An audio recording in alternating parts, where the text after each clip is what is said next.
ata ana wondo ngajira jata chabarak jidung man wela no gwa mone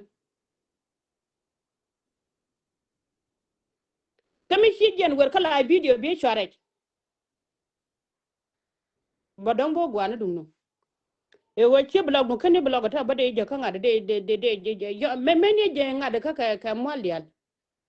bi na reje kujira de na mene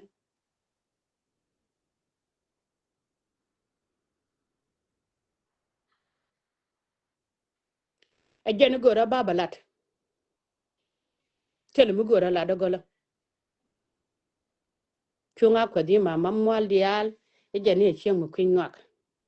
chen mu da ngak ku chadap ta ka gat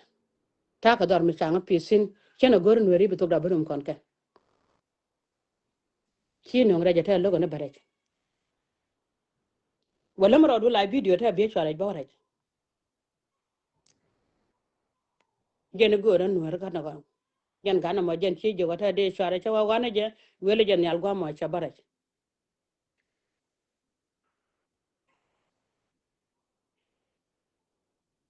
a kwar mala a kon poda ka ko rebe win mo na me cha kon je lu ndu ken mo ra ko ken ba je poda te du be jen wi mo chi mo ra chi dab karade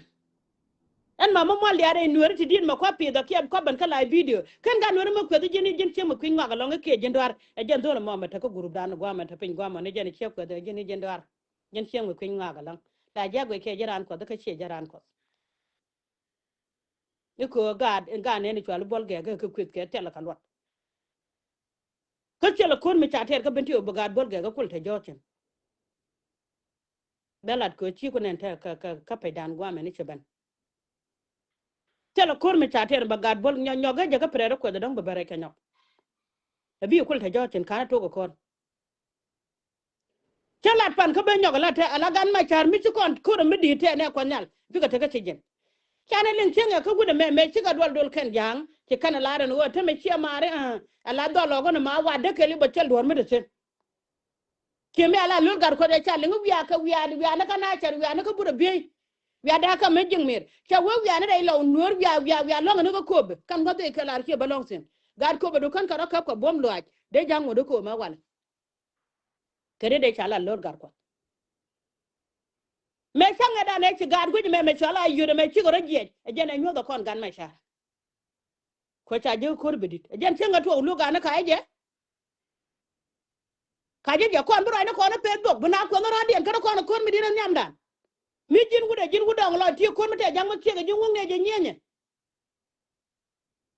ter kuru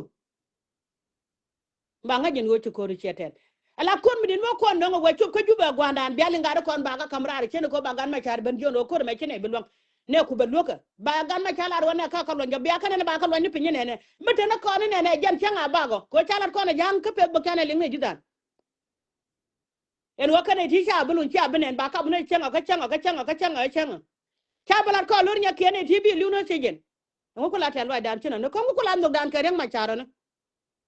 mi su kon ko tet ba kula barare di kayi no kuma kula gon ter kaje telo de ka jarol di ala la raji pila la ran wori ma char kula la kaje jentel fakir ko ci kabre kur mete ka gundu gon me chala gargo jol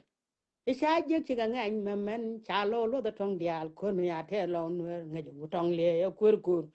me ci do mene ka ga lo ga tedi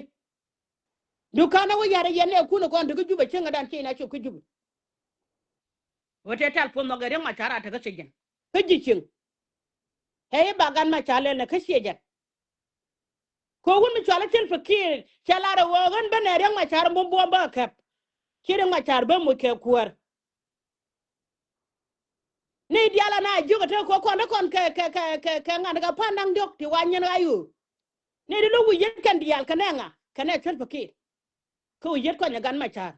re la nya le chenga banyo la te ko jen me ko ko na gan ma char ngode kuran ngulo go yadana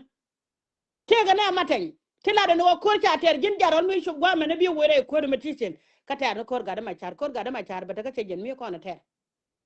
kalon bor long ba ta ka jen to ga je yen jira ka bintiu ke li bo tel tu ba ta joro bintiu tu ni ko ndang bangwan der bi wore ko e wo mi cha tu tara mu gore bo to ga jen